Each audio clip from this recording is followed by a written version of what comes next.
మాజీ సీఎం జగన్ కు హోంమంత్రి అనిత కౌంటర్ ఇచ్చారు. ఎందరో మహిళలు పనిచేస్తున్న పోలీసు శాఖను ఉద్దేశించి కాకి చొక్కా ఊడదీస్తానని అనొచ్చా? మాజీ సీఎంకు కనీస సంస్కారం ఉందా అంటూ ప్రశ్నించారు మంత్రి అనిత.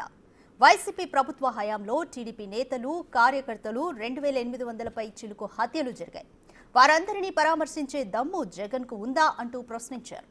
జగన్ ఇలాంటి ప్రవర్తన వల్లనే 151 నుంచి 11 ఎమ్మెల్యేల సంఖ్యకు పడిపోయారని విమర్శించారు. అనంతపురం డిఐజీ ఒక లేడీ, అక్కడ చాలా మంది లేడీ పోలీస్ కానిస్టేబుల్స్ ఉన్నారు, లేడీ ఎస్ఐస్ ఉన్నారు. అలాంటి వాళ్ళ గురించి బట్టలు ఉడదీస్తాం, అలాగే ఇలాగా మాట్లాడుతూ ఉంటే సిగ్గనిపించట్లేదా? సంస్కారమేనా అది?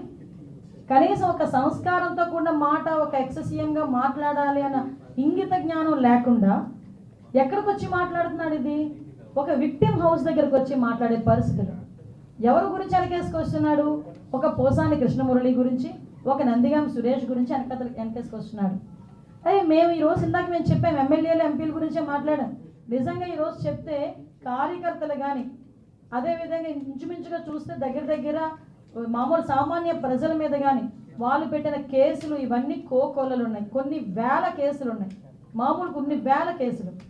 జగన్మోహన్ రెడ్డి హయాంలో 5 సంవత్సరాల్లో దగ్గర 2826 హత్యలు జరిగినాయి. నిజంగా నేను అంటున్నాను జగన్మోహన్ రెడ్డి నీ హయాంలో 2800 పైచీలకు హత్యలు జరిగినాయి. వీళ్ళందరి దగ్గరికి కూడా నువ్వు వెళ్తానన్నా కూడా మేము విత్ ప్రొటెక్షన్ పంపిస్తాం, వెళ్ళు, మేమేం కాదని చెప్పట్లేదు. వాళ్ళందరి దగ్గరికి వెళ్ళి పరామర్శించే దమ్ముందా నీకు? కార్మూర్ నాగేశ్వరరావు, అది గూండావో తెలియదు, ఒక ఎక్స్ఎమ్మెల్యే తెలియదు, ఒక రౌడీ షీటరో తెలియదు, బయటకు వచ్చి వాళ్ళ గవర్నమెంట్ వచ్చిద్దట, వచ్చిన తర్వాతట గుంటూరు నుంచి బయట ఉన్న అవతల ఉన్న వాళ్ళందరినీ నరికేస్తాడట, గుంటూరు నుంచి అవతల ఉన్న వాళ్ళందరినీ బయటకు తీసుకొచ్చి తంతాడట. అది ఆయన వాళ్ళ కార్యకర్తల మీటింగ్లో మాట్లాడే పరిస్థితి.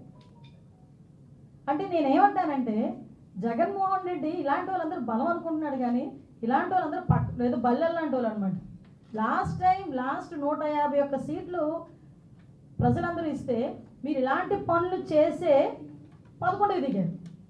ఈరోజు మళ్ళీ నోటికి అద్దు లేకుండా ఇలాగే మాట్లాడితే ఆ 11కి కూడా కన్నం పడే పరిస్థితి కనిపించే పరిస్థితి మనందరికీ కూడా కనిపిస్తుంది.